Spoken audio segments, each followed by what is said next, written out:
সুপ্রিয় দর্শক, হক গ্রিন ওয়াল চ্যানেলে আপনারা জানাই স্বাগত। আজকে থাম্বনেল এবং টাইটেল দেখে বুঝে গেছেন আমি কোন গাছের ভিডিও করছি। হ্যাঁ, ঠিকই ধরেছেন।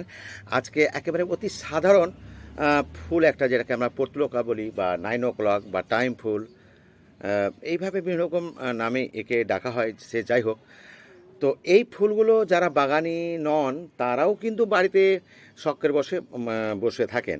মানে প্রত্যেকের কাছেই থাকে, যারা শখের বাগানি বা অনভিজ্ঞ বাগানি কিংবা যারা বাগানি নয় তবুও বাড়িতে দু একটা ফুল রাখলে এই ধরনের ফুলগুলো তারা কালেকশন করেই নেয়। খুবই ইজি এইগুলো পাওয়া যায়। তবে এতগুলো কালার হয়তো বিভিন্ন বিভিন্ন নাও সবাই কালেক্ট করতে পারে, কিন্তু এই ফুলটা থাকে মোটামুটি সাধারণ কাছে। তো অনেকেই আবার এই ফুলটা ঠিক মতন ফোটাতে পারে না। প্রকৃতির নিয়মে যেভাবে স্বাভাবিকভাবে ফোটে সেভাবেই তারা দেখতে অভ্যস্ত হয়ে যায়। কিন্তু এই গাছগুলো কিভাবে করতে হয় সেটা আমি আপনাদের আজকে খুব ছোট্ট একটা ভিডিওতে দেখাবো। আমি এই কয়েকটা আর কি ব্রাঞ্চ আর কি কালেক্ট করেছি। আর প্রথমে যদি মাটির কথাটা বলি, এই টবটা নেমে কিন্তু চৌড়ামুখের টপ নিলে অনেকগুলো গাছ বসাতে পারেন, দেখতে খুব ভালো লাগবে। তলার দিকে কয়েকটা ফুটো করেছি, আর তারপরে এই বালি চালা যে নুড়ি হয় সেটা হাফ ইঞ্চি দিয়েছি, তার উপরে হাফ ইঞ্চি দিয়েছি প্লেন বালি। তারপরে যে মিডিয়াটা আমি করেছি, এই মিডিয়াটা অ্যাকচুয়ালি আপনার 40 থেকে 50% আপনি নিয়ে নেবেন, গার্ডেন সয়েল, যাকে দোআঁশ মাটি বলি আর কি, হলে খুব ভালো হয়। তার সঙ্গে 30% আপনি গোবর সার কিংবা কম্পোস্ট সার নেবেন। আর একটু আমি কোকোপিটও দিয়েছি, কারণ হচ্ছে কোকোপিট দিলে কি হয়, জলটা ধরে রাখে এই এটা টবে মাটিটা। কারণ এই গাছটা কিন্তু জল পছন্দ করে, শুকিয়ে গেলে কিন্তু গাছগুলো একটু নুয়ে যায়, খারাপ হয়ে যায়, ফুলগুলো ঠিকমতো ফোটে না। তো যাই হোক, এভাবে মাটিটা করবেন। আর এই আমি এবার এটা কালেক্ট করার পরে এবার এখানে আমি ওই ডালগুলো বসাবো। তো ডালগুলোকে তৈরি করে নিতে হবে কীভাবে, যে এই যে গোড়ার দিকে যে পাতাগুলো আছে, এই গোড়ার পাতাগুলোকে একটুখানি ছাড়িয়ে নেবেন, কাঁচি দিয়ে কেটে হোক বা যেভাবে হোক, এই 2-3টা ছাড়িয়ে নেবেন। এবার এখানে আমি কয়েকটা ছিদ্র করছি এইভাবে।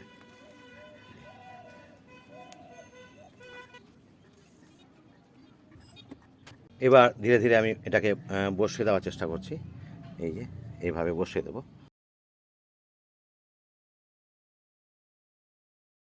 পাশাপাশি একই রকম কালার যেন না হয় সেটা একটু খেয়াল রাখতে হবে। দুটো আরও আছে, দুটো ছিদ্র আর করে দিচ্ছি এক্সট্রা। এইভাবে বসিয়ে দিয়ে ফুলগুলো আপনি কেটেও দিতে পারেন, কোনো ব্যাপার নয়। ফুল সমেত আপনাদের দেখাবার জন্য যে বিভিন্ন কালার আমি কম্বিনেশন করেছি, যার জন্যই আপনাদের দেখালাম। এবার এটাকে আপনি 1 সপ্তাহ পূর্ণ ছায়াতে রাখবেন। যদি জল না শুকানোর মতন জল দেবেন না এখন। আচ্ছা, তারপরে 15 থেকে 20 দিন পরে আপনি এরকম ধীরে ধীরে রোদে দেবেন। ব্যাস।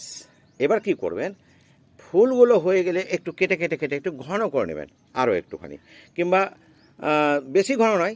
আর ফুল হয়ে গেলে কি করতে হবে বা কী ধরনের পরিচর্যা করতে হবে সেটা আমি আপনাদেরকে এই গাছটা 2 মাস পরে কীরকম হতে পারে সেটা দেখিয়ে আলোচনা করছি। দেখতেই পাচ্ছেন বন্ধুরা, বেশ এটা বেশ মোটামুটি 60-70 দিন পরে যা অবস্থা হয়, আমি কেটে কেটে কেটে কেটে একেবারে পূর্ণ টবটাকে ভর্তি করে নিয়েছি।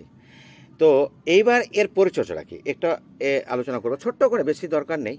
এই যে ফুলগুলো যখন হয়ে যায়, আমরা যদি পরের দিন এরকম টাটকা অবস্থা থাকাতে যদি এভাবে ছাড়িয়ে দিই তাহলে খুব ভালো।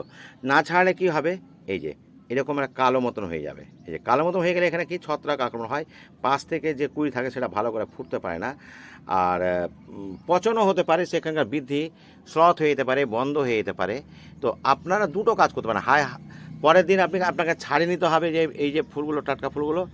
নচেত আপনাকে আরেকটা আপনি বলি, সেটা হচ্ছে ধরুন এখানে আছে, পচে আছে, এটা কেটে দেন। তো এরকম দেখে দেখে যদি আপনি কেটে দিতে পারেন, এই যে এখানে যেমন আছে পচে, এভাবে কেটে দেবেন, তাহলে কিন্তু ওখান থেকে বাঁচ বেরিয়ে যাবে, অনেকটা হয়ে যাবে। এই গেল আপনার পরিচর্যা। গাছ তো অবশ্যই রোদে রাখতে হবে, আর এই গাছে মাঝে মাঝেই কিন্তু আপনাকে দিতে হবে যে জিনিসটা, সেটা হলো ছত্রাকনাশক। ছত্রাকনাশক দিতে গেলে কি হবে, গাছে কোনো অ্যাটাক হবে না, মানে এই যে ঠিকভাবে এরা বাড়বে এবং সুন্দর থাকবে। আচ্ছা, এইবার এর খাবার কি দেবো, খাবার এমনি খুব একটা বেশি লাগে না। আমরা বর্ষাকাল ছাড়া বাকি সময় আমরা 2 ধরনের জিনিস আমি দিয়ে থাকি, সেটা হচ্ছে একটা কিচেন ওয়েস্ট থেকে তরল খাবারটা, অথবা খোল জল পচা। তো এখন তো বর্ষাকাল, তাই খোল জল পচাটা আমি দেবো ডাস্ট আকারে, আমার কাছে আছে, এখানে ডাস্ট করে রেখেছি, এই যে দেখেন।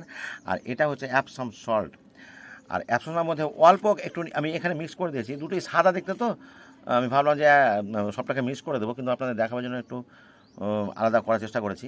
এই 0050 যেটা বলি, যেটা পটাশের পরিবর্তে লাল পটাশ যদি থাকে লাল পটাশ দিলেও দিতে পারেন। আমি এখানে 0050 দিয়েছি, যাকে বলা হয় সালফেট অফ পটাশ। আর এখানে আছে একটুখানি আছে অ্যাপসাম সল্ট। অ্যাপসাম দিলে কী হবে, গাছগুলো সবুজ হয়ে থাকবে, প্রচুর ফুল পাবে না। এইটাকে আমি কি করব, এইখানে জল আছে, জলের মধ্যে আমি এটাকে দিয়ে দেবো। জলের মধ্যে দিয়ে, এটা খুব ওয়াটার সলেবল যেহেতু এই লিকুইড, এটা সবটাই মানে 0050 অথবা অ্যাপসাম সল্ট দুটোই কিন্তু ওয়াটার সলেবল। এইটাকে আমি এক সাইডে দিয়ে একটুখানি এদিক ওদিক করে দিলেই তাইলে এটা সুন্দর হয়ে যায়। বাস, এবার গাছ রাখবেন অবশ্যই রোদে। তো বন্ধুরা, আমার এই পদ্ধতি যদি আপনাদের পছন্দ হয় তাহলে অবশ্যই আমার চ্যানেলটিকে সাবস্ক্রাইব করবেন। আর হ্যাঁ, কী ধরনের ভিডিও দেখতে আপনারা পছন্দ করেন সেটাও আমাকে কমেন্ট বক্সে জানাবেন। তো বন্ধুরা, আজ এতটুকুই। ভালো থাকুন, সুস্থ থাকুন, কথা হবে পরবর্তী ভিডিওতে। ধন্যবাদ।